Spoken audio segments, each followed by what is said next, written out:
I have declared this a Golden Ox production!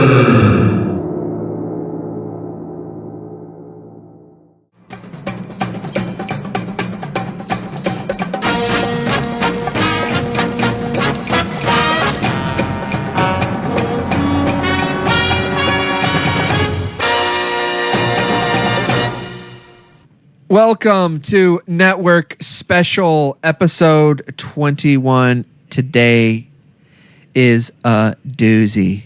My name is Nathan. And my name's Zachariah. And in the booth, we have our producer, Jeremy Demery. The story that riveted the nation. The events that gripped the media. The explosive tragedy that held America hostage is now on video cassette. Yes. And today we are talking about everybody's favorite religion, the Branch Davidians. Yes, it's time for a rollicking, humorous episode as we talk about In the Line of Duty, Ambush in Waco, a TV movie that played May 23rd, 1993 on NBC. It is all about David Koresh and the Branch Davidians and the tragedy at Waco. So get ready for a rollicking good time. We a little peek behind the curtain. We record 2 episodes in a row. We just got done talking about a cartoon about tiny dogs called the Biscuits, and now we get to talk about one of the greatest tragedies in U.S. history. If this is the first episode that you're listening to, then maybe choose another one for your first one. I don't know how hysterical this one's going to be. Can we say you put the Waco event in the top tragedies of American history? I think that in terms of people ingesting it all at the same time, and it's something that was so avoidable. Like, we're not talking about a natural disaster. Okay. So you put this higher than CRT in schools. Teaching, you put this higher critical than race theory. It's so funny because I've never heard it called CRT, but I'm sure that people in Florida just use it as their... Instead of swearing, they say CRT if they stub their toe on something. Yeah, when all the Kubert games down here, when Kubert dies, it puts a little like squiggly line and then the word the letter CRT.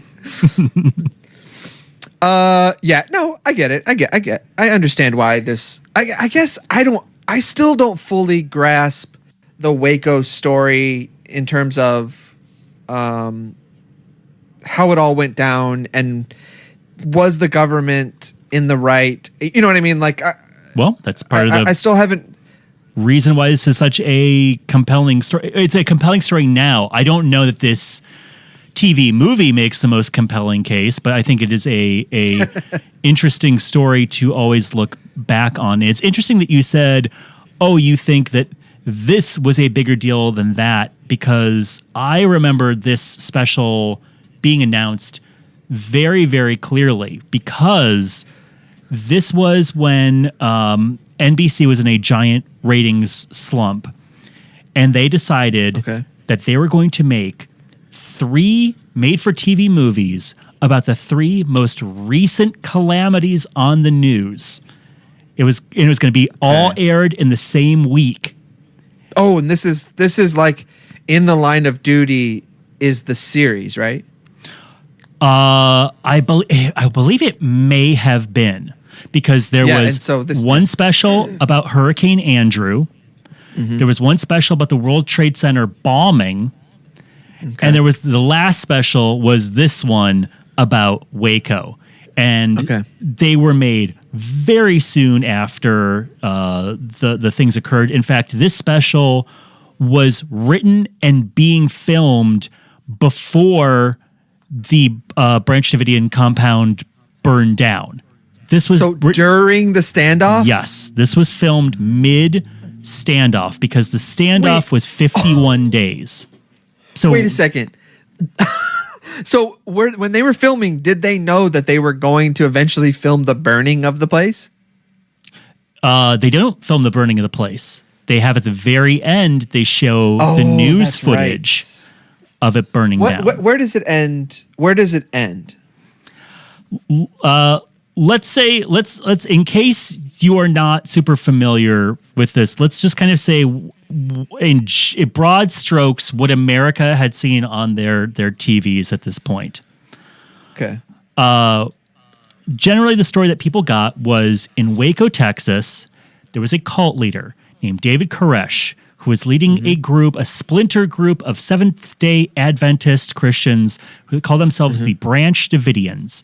The Branch Davidians believed that it was the end times, that David Koresh believed himself to be, he called himself the sinner Messiah, one of the true incarnations of Jesus who knew the sins of man but was going to bring along the end days. He was obsessed with Revelations stuff and with doomsday prophecy. The government said, you have illegal firearms, you're abusing kids, you're sexually abusing kids. We are going to break into your compound. They didn't announce this; they just did it because they kept on investigating the guy, and they couldn't find anything that they could pin him down for. So finally, they get a search warrant and broke into the compound. Right. And then the big debate is whether the ATF, this is the ATF going in, not the FBI. Yeah. The big debate was whether the Davidians fired on the ATF and the ATF shot back, or that the ATF was shooting up the buildings and the Davidians were defending themselves from their own property. Right. ATF members, 4 were killed, some were wounded, and I believe 7 people in the compound died. Then what happened is the Davidians said, we're not coming out, you can't get us out of here. And what began was the longest standoff hostage negotiation in U.S. history, which was 51 days. And it ended with the FBI okaying tanks to ram into the building, tearing it apart, shooting tear gas into the building. And at some point, the building catches fire. The government maintained that it was the Davidians who set fire to their own building.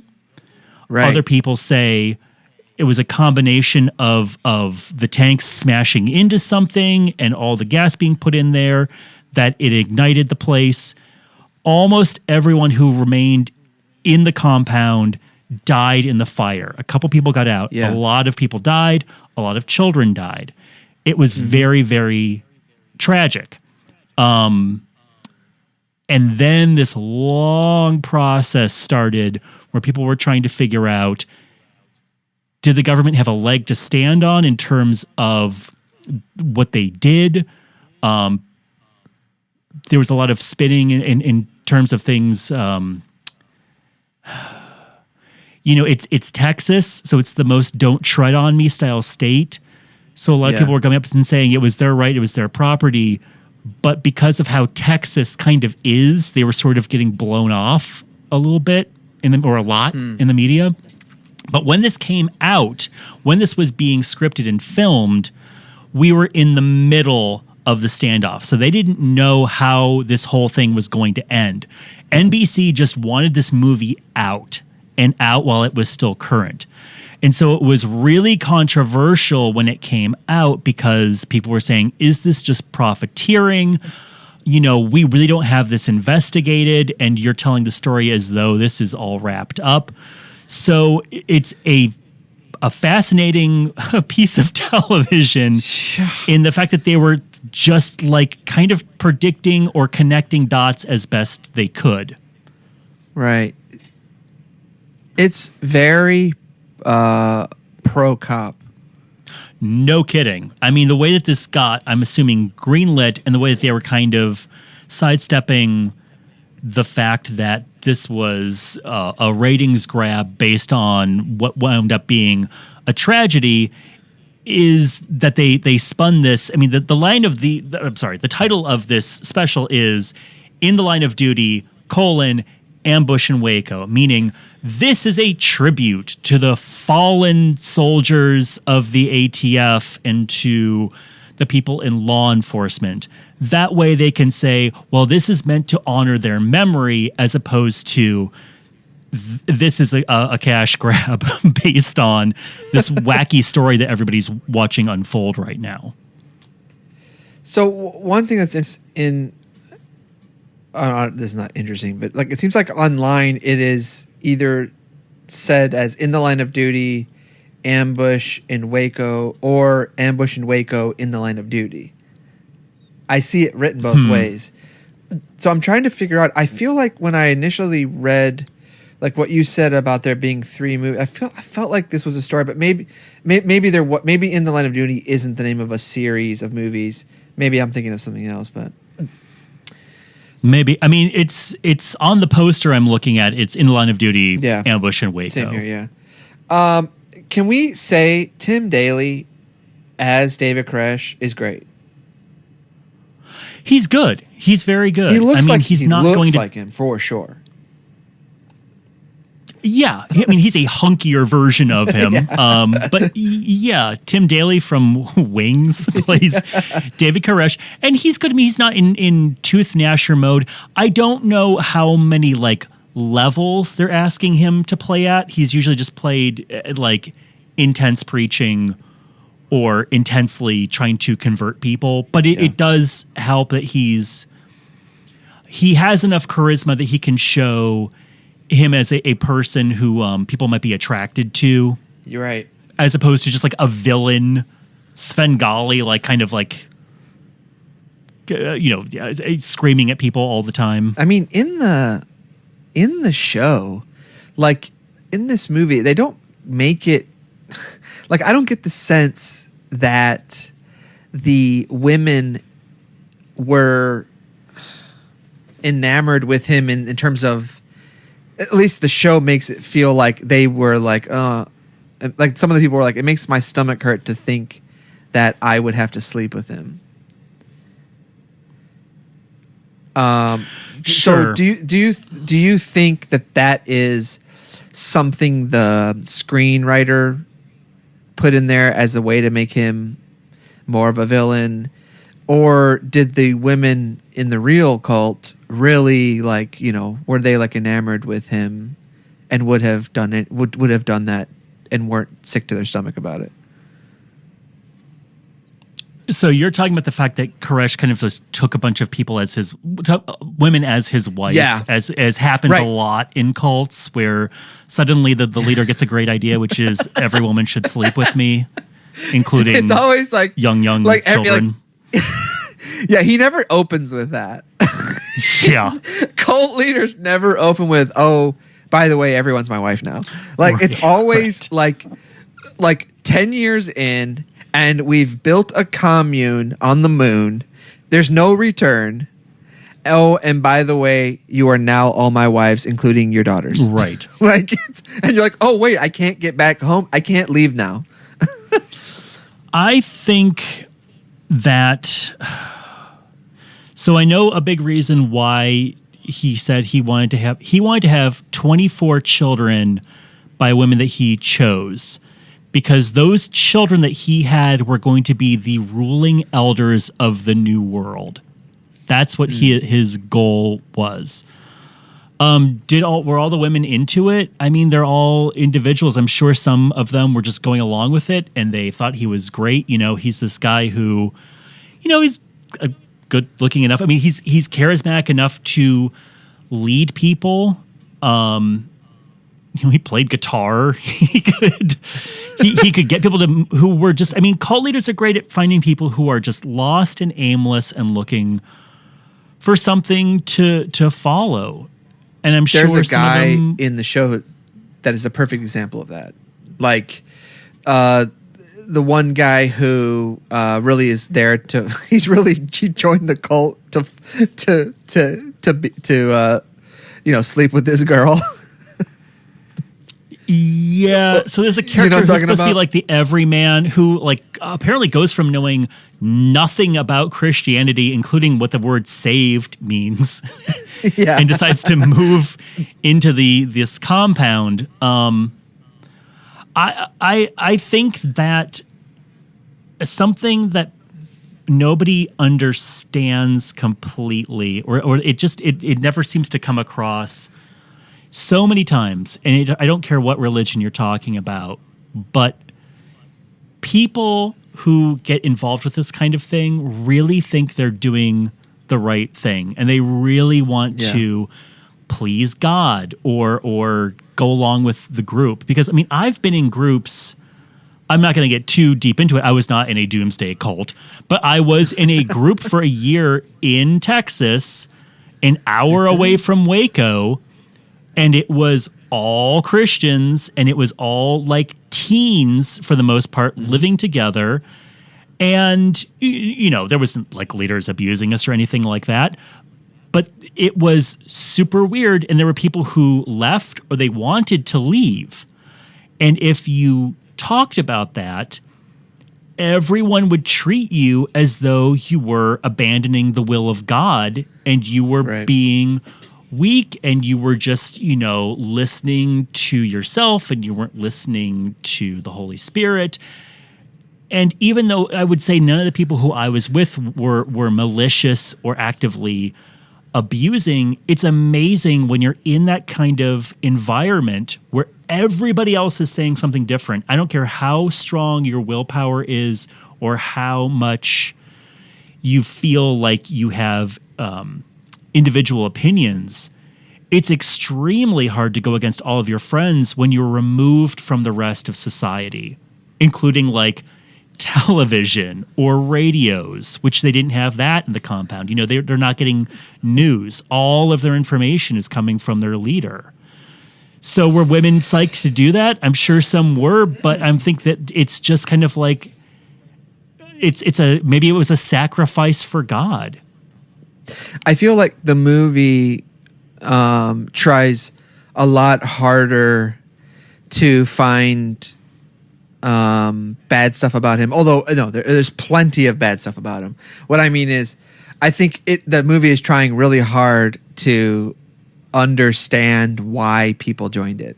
The movie makes it seem as though he is a religious evil mastermind who is there to like sleep with 14-year-olds and get everybody on his side and just stockpile ammunition. And I mean, obviously this guy was twisted. He was delusional. I'm sure he sexually abused people. I bet that he over-disciplined children. Now, this made-for-TV movie, I think it paints him as a lot cleverer than he really was. I mean, in the movie, the first thing you see is that he's trying to get people to move in with him. Then he tells a 15-year-old girl that he's going to give her his seed. And then it shows him like throwing a child in a storehouse. A shed. Yes, a shed filled with rats. Like I haven't read any accounts of that kind of thing. Now, and I am not defending David Koresh for having gone too far with that kind of thing. One thing in terms of like the mastermind, I've seen interviews with him. I've seen him speaking. He kind of seems just like a charismatic, just kind of dork who has memorized the Bible, is really good at talking, can just talk Bible forever, and can just talk 15 hours. Yes, he could preach for like 6 hours. I can't imagine. But I don't think he was a genius. And I think that he would have been like a really great radio guy. Like just, that he can just go and go and go like, oh, riff, man, riff. Well, here was the other thing I was going to say. In Texas, especially, this kind of thing happens a lot. Yeah. Are there people over disciplining their kids? Yeah. Like, are there crazy preachers who talk about doomsday and they have like people who they're way too controlling over? Yeah, there are. We just don't hear about them, or they're not having the government like stand outside their house. So Right. I don't think he was like such a genius Satan that he was any more of a threat than there are hundreds of styles of David Koresh's all across America. Do you think if the government doesn't ambush them or whatever, the government doesn't come in, that nothing happens with these guys? Like, are they ever brought to justice? What I mean is, like, if the government never takes down the whole place, just doesn't do anything because they're buying these guns legally and everything's fine. Yeah. Is it just another gun storing religion? Yes. Or do they eventually start to take action? Well, I mean, there were people leaving. Here's the thing: is that as much as people were saying like, "Oh, they couldn't leave; they were under his spell, under his mind control," people did leave. Like, Yeah, they show them in this. They were made to feel like garbage, but they did leave, and they were reporting it to the police. Okay, how? So if this guy's writing this while it's happening, Yeah. how is he getting accounts from people who have already left? Like, or is he just making stuff up? Like, where is he getting this information? So, we can go back and forth in this a little bit. There is a fantastic essay that the writer of this movie, Phil Penningroth, wrote, and he wrote an essay called "Writing Waco: Confessions of a Hollywood Propagandist," and he regrets writing this screenplay. And he talks about how they would try to get information from the government, who was basically stonewalling. They didn't want to like harass the members of the families of the ATF members who had died because it had been like a week since their family member had been shot to death. And they would talk to ex-Branch Davidians, but as the writer says, it was very hard to get a bead on exactly a clear picture because the Branch Davidians were obviously angry with this group. And he would say, sometimes I would get these stories and they just wouldn't, like, it would seem a little bit overblown. So the writer of this was trying to get news reports, whatever they could wring out of the government spokespeople, and then ex-Branch Davidians, and then also try to like contact Koresh's high school friends or call his mom or whatever, and then rely on trust in the fact that they would want to talk to a guy who said, "I'm writing a TV movie about this." Is it verified that he abused kids? Yes. There was I want to say she was, I'm going to get this wrong. She is either 10 or 14, but during hearings later on when they were investigating the FBI, she got up and talked about how Koresh had raped her, basically molested her. All right, because I was going to say, like... No, he was not clean from that. Okay, I was going to say, because if no, then who cares? I don't care what he's doing over there. Yeah, I know what you mean. But if... What's that? I know what you mean, yeah. Yeah, but now I'm like, okay, yeah. I mean, I don't want anyone stockpiling guns, but if it's legal, then what can you do about that? And it was very hard it was hard to figure out, like, if they were finding everything they had. They were also buying bits and pieces, and they were assuming that they were combining them into deadly weapons. I mean, they do say on here they were buying grenade hulls and then buying other things and assuming, well, if he combines this and this together, then the grenades will be active. Were the grenades active? No idea. It's possible. Yeah. But can you buy a grenade legally? Yeah. I mean, you can go to the Army-Navy store. Well, not an active one, but I can go to the Army-Navy store. Oh, yeah. I can buy a dead grenade or a hull of a grenade legally without a license. So he in this, they touch on his. This seems to be another theme of cult leaders, is that they really want to be rock stars. Yeah. And so they show him playing some songs.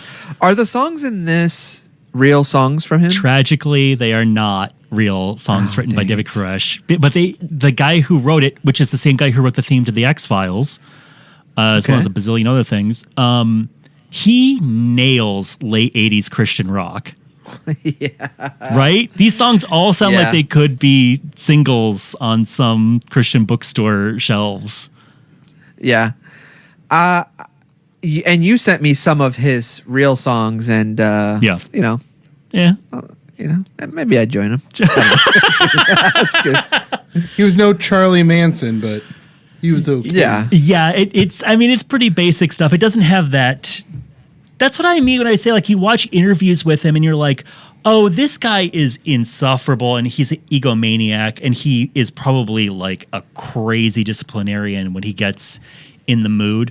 But he's not like that Charles Manson vibe where you're listening to Charles Manson and you go, whoa, this guy is a lot. It's a different vibe.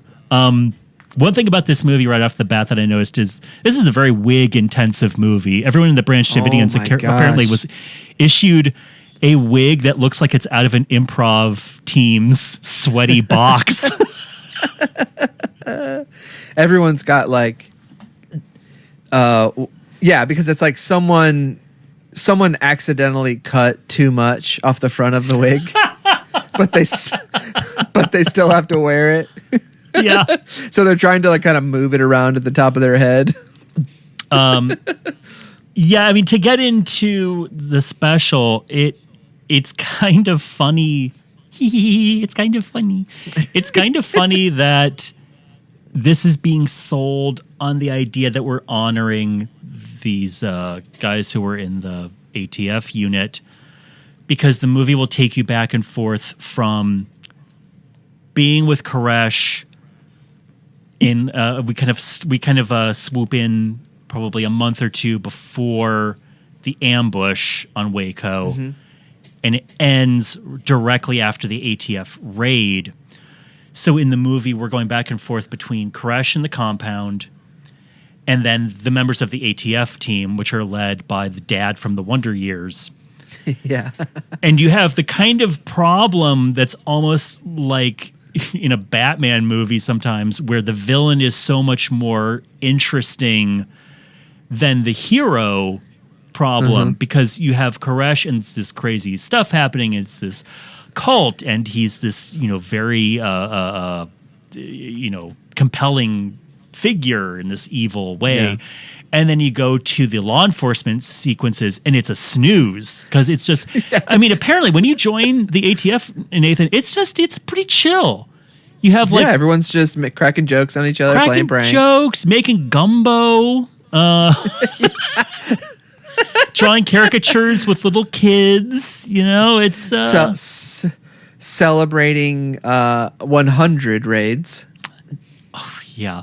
Oh, okay. This got me genuinely upset, because Dad from the Wonder Years, who heads the ATF, one of the first things we get is he says, I want the media to be able to cover our raids, because I want people to see that we're the good guys, and it'll help people identify the bad guys, and this will be a great tool.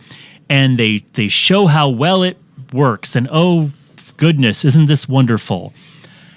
And then it's never really touched on after that. And I thought to myself, what a odd starting point to show.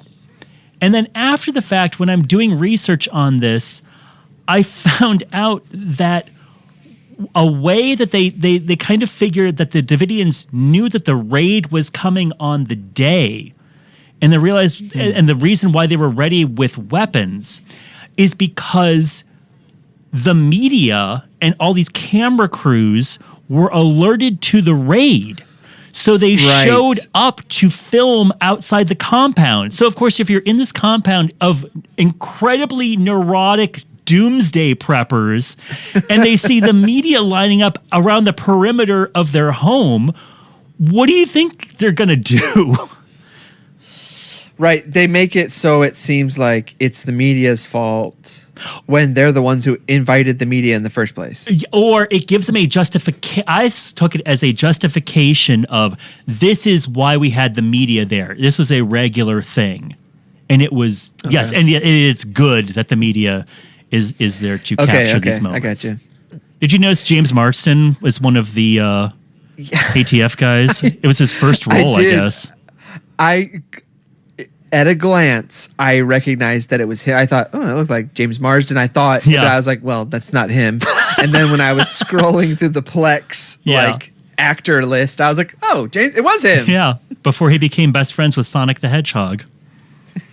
And who was he in this? Just someone who's making fun of the black woman cop. Like that seems to be what all of the guys are doing. Like she just gets dumped on left and right. I believe he's one of the guys who gets killed on the ATF team. Oh, now don't you feel? Oh, terrible. Not in real life. Okay. I thought no. Okay. No. I was gonna say, well, okay. I mean, this movie.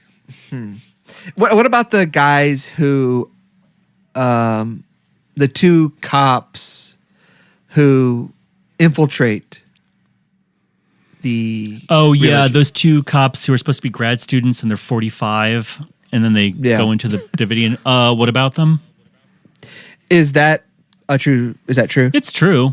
I mean, they were gathering information. They planted microphones all over the compound.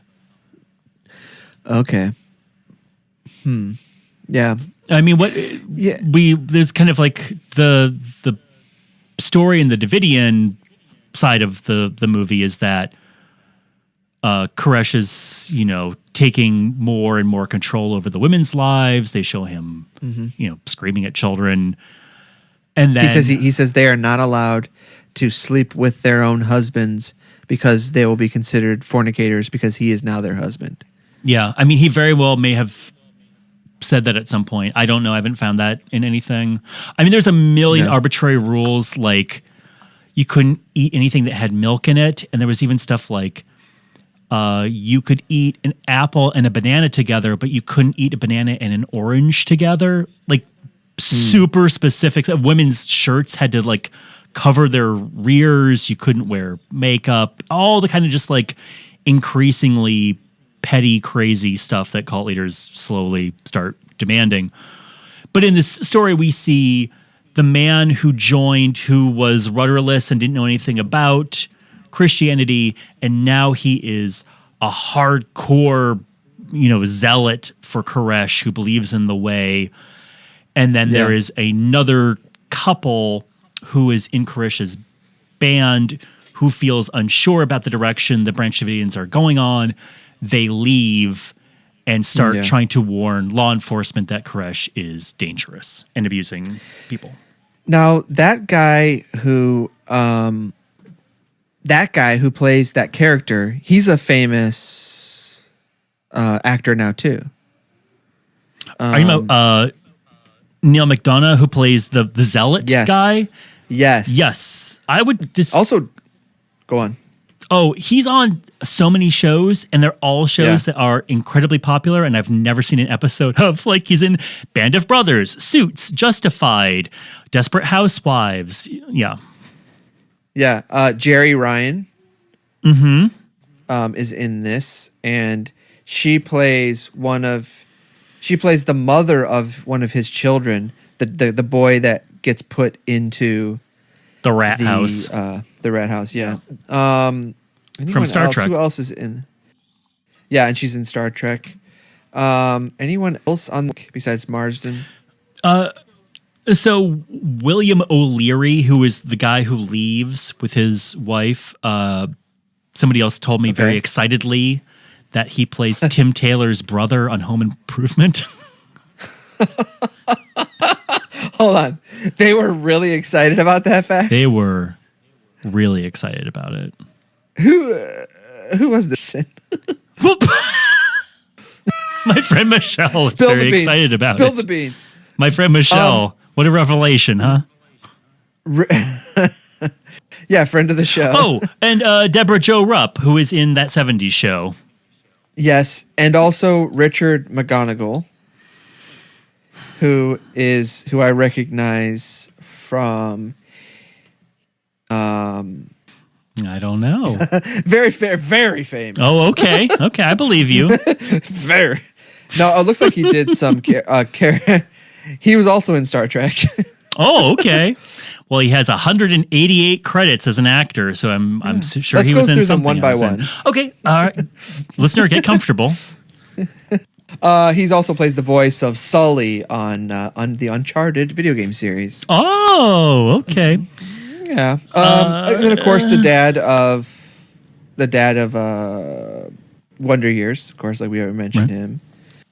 Yeah. Lots of kind of big TV people later on. Look up the Branch Davidians flag, because Branch Davidians have been around since the 30s, and at first it looks like the Star of David if it was a sperm.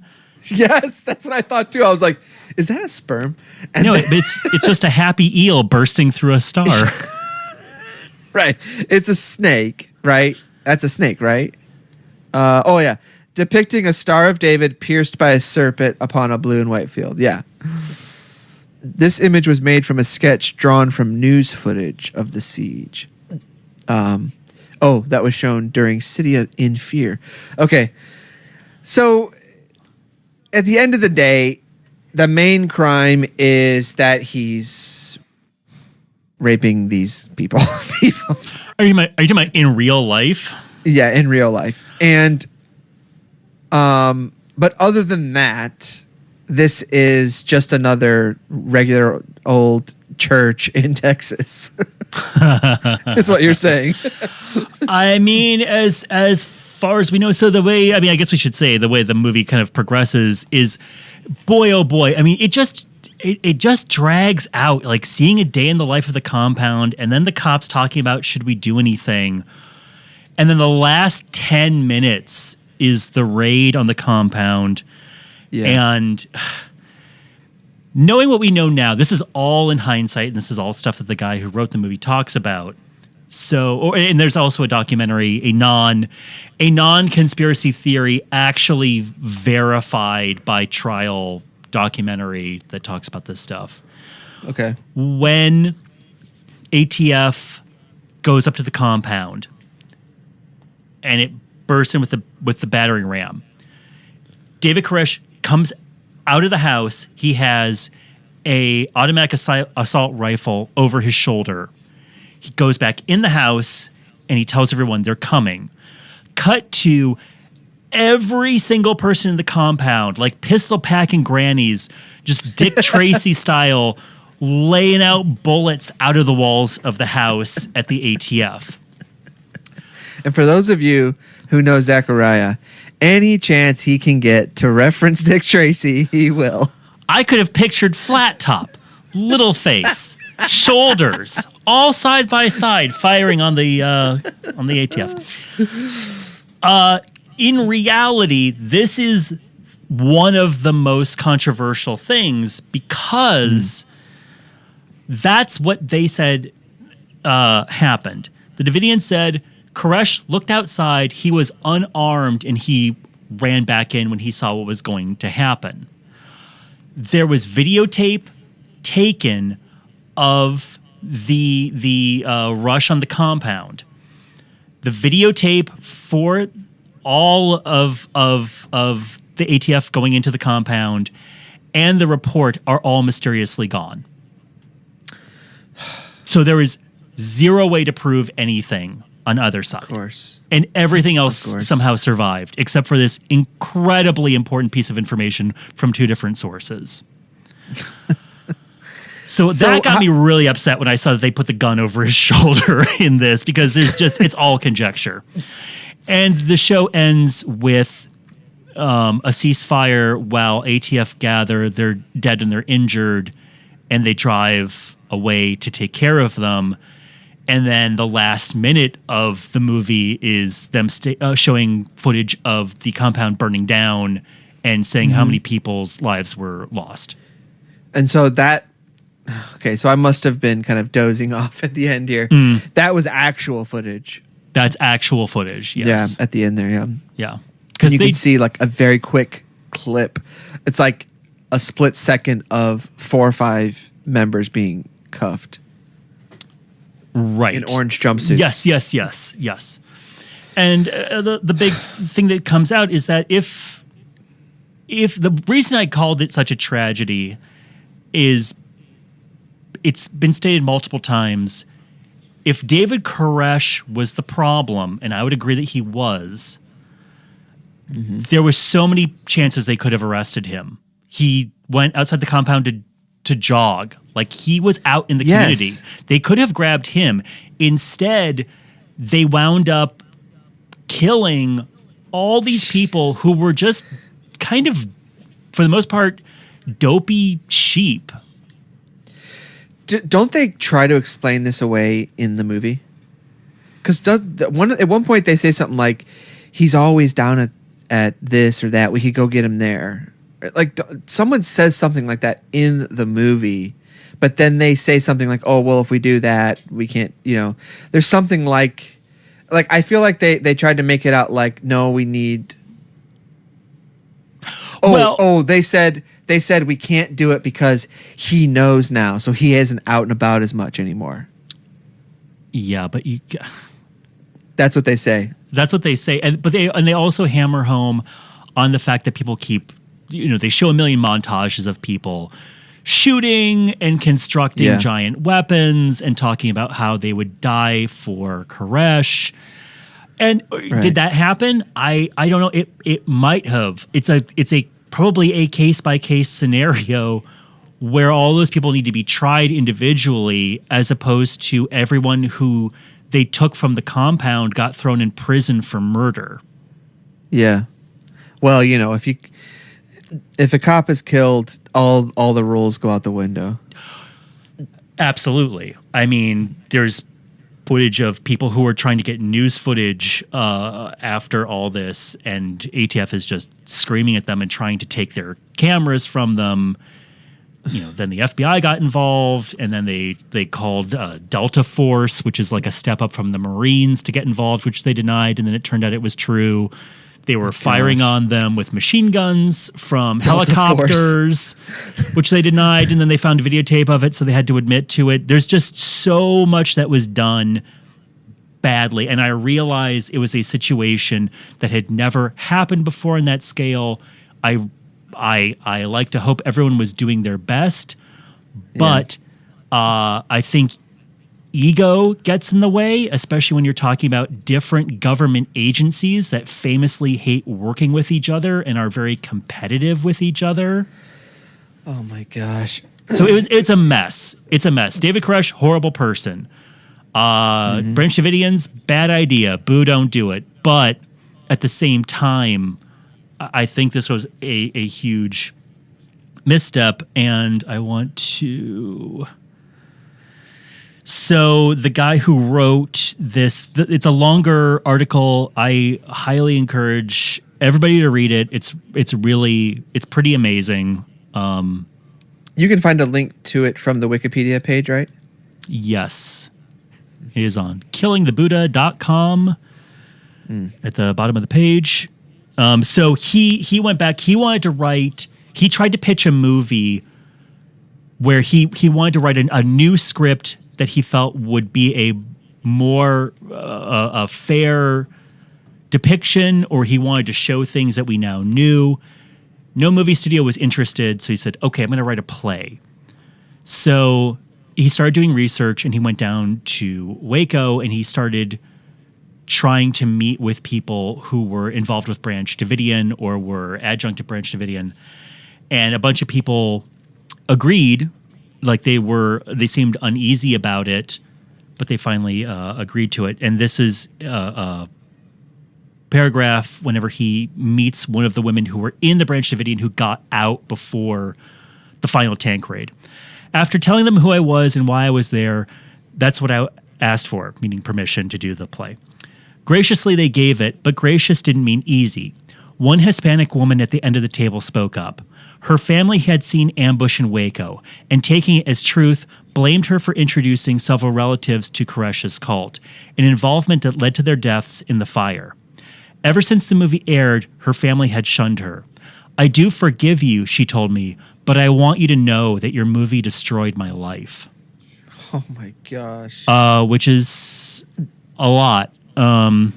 Yeah. So I get that the person who wrote this was just going off of whatever information they had. But yeah. this kind of cash grab movie still gets made, and yeah, they're just like dopey TV movies, but they always bother me for this exact reason, because if you rush through something, you're going to be making a lot of it up. And it's really, really hard, no matter how much you know that these are actors, no matter how much you know that it's a script, and how much you know that what you're watching isn't a documentary. There is something in our brains that make us view these things as facts. And it's very hard sometimes, unless you've really researched it somehow, for you to turn that part of your brain off that just kind of drinks it all in. I mean, it's like when I watched this, I didn't, when I watched it, I didn't think, oh, this is a notorious documentary. Sure. I was just like, oh, here's another freaking special that's got Tim Daly in it from Wings, and it's an interesting subject. Let's watch this. I wasn't like, oh, this is the stuff in here isn't real or is conjecture or whatever. So watching this, I definitely got the feeling that this is pro cop, or that cops consulted on this in some way or something.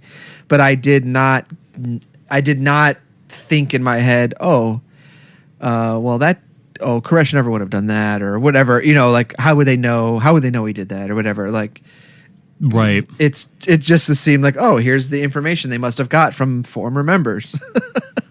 Sure. Right. Yeah. And I'm glad I saw it, just because I remember, I was fascinated with Waco whenever I was a teen, just because it was such a dramatic thing to just see on the news for over a month.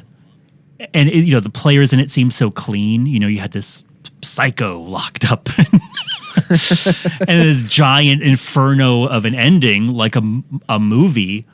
So I would go and I would read like these endless transcripts from the people who were trying to talk him down, and from negotiators talking to Koresh, and it's just Koresh just endlessly spinning these revelations, yarns, and the negotiators trying to talk, bring him back to releasing people, which you can still listen to now. Some of them have been released if you want to listen to that.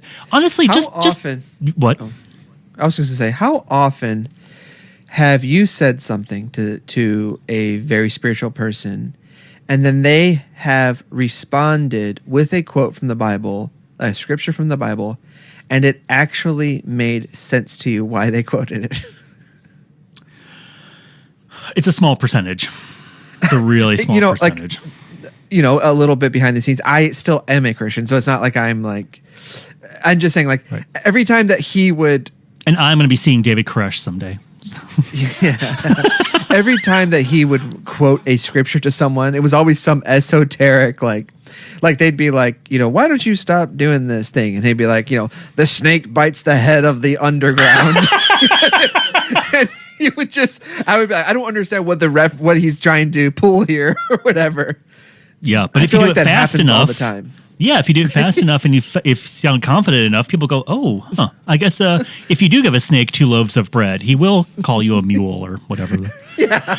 Honestly, at this point, just take Revelation out of the Bible. It's caused way more problems than it's ever. Has it ever helped? It's never helped. It doesn't. It does. What is it? What does it afford people besides misinterpretation? Well, also, we don't have to go too deep into this, but also... No, let's figure it out. Jeremy, put the coffee on. Initially, it wasn't even going... there was fighting over whether or not they should include it. Yeah, So like, they shouldn't have. Like this was just an accident almost. Like, oh, whoops. Yeah, you know, the like, most I know the most heavy metal monk demanded that they put it in. when we talk about the kinds of shows we want to do on here, sometimes Zachariah doesn't like to talk about the serious stuff as much, and I think that's a good instinct because the show should be light and fun for sure. But also, I secretly also wish this was a cult and satanic panic podcast. Oh. So I love when we do these because we get to have these. We really sidestep the special and start talking about what I really want to talk about. Yeah, for some reason I didn't want to do the abused kids podcast. But no, I think once every 10 or so shows, I think it's okay to drop one of these in. I would say a recommendation. I think that, it's not take Revelation out of the Bible. Yeah. Number 1, take Revelation out of the Bible. Number 2, this is good. This is okay. This movie wasn't bad. No, but I think if you're like a... Yes, it was bad. It was bad. It's propaganda. No, listen. Here's what I'm trying to say. Let me get to this before. This was okay. The movie was bad in terms of what happened with it and why. What I'm saying is like if you are interested in the Waco story, as another wrinkle to this story of like seeing how we reacted to all of this, including TV's like response to it. I think this is interesting information. Interesting media. It's an interesting thing to watch in terms of like, okay, this is probably how the public ingested the information directly after the fact. I don't think that this is a particularly during. Yeah. Well, it was right after it happened, after everything happened. But the fact that they filmed this during the tragedy to me means you should watch it to see how badly that turns out. Yes. Although I don't think I think that Daly's performance is pretty good. I think this is it's so stop and start as a movie. I don't even know if it's that entertaining to watch. Yeah. The ATF scenes are rough. I mean, if this wasn't based on a true story, this would be a super snooze. That's true. I didn't mean to make a noise like I was going to throw up on the microphone. You just pictured it being about like a fake fictional cult, and you're like, oh god. Well, there is a person. I was just gonna say the only person who could make this movie actually great would be like a P.T. Anderson or something. I haven't seen the Waco series that's been made. Me neither. I'll possibly check that out. There is one person who wants to defend something that's been said in this podcast before we wrap up. Hold on one second. Okay, let's hear it. Okay, come on in. Hey, Nathan. Hey, it's Stoney. Hey, man, I don't want to harsh anyone's buzz after this hilarious episode. But you were talking about how like Revelation should be taken out. That was demanded by my great ancestor, Brother Theodore Stoney, who said, "Are you dragons in the Bible and we're not going to have it? What's this guy smoking?" And could you have some of it? And could I have some? Now could I want to. Thine have some of it? Good thine. Stoney. Stoney. Yeah. Is your anything? Is your other friend here? Filthy? No, nasty. I thought. Oh yeah, not my cousin. Yeah. Filthy? What's Filthy's last name? Barnabas. Filthy Barnabas. Yeah, I knew. I had a hunch. All right. Well, that was it. Bye. Oh, he's gone. He's out the door. Love it. I always love it when Stoney gets to take up the rear Do you do you know what He's a real caboose. Do you know what I love is when people rate, review, and subscribe to this podcast because it certainly helps us out. We want to become the most popular podcast in the world. We want to be bigger than Joe Rogan, and we want to eventually spend our time in deprivation tanks and sell vapes. So go do that on whatever device you listen to, whatever you plink and plunk and like and upvote to get us to rocket to number 1. Yeah. So thank you all for listening. Thank you to producer Jeremy in the Golden Ox Studios. Moo moo, I'm a Golden Ox. And we will see you all next week. Bye. Bye.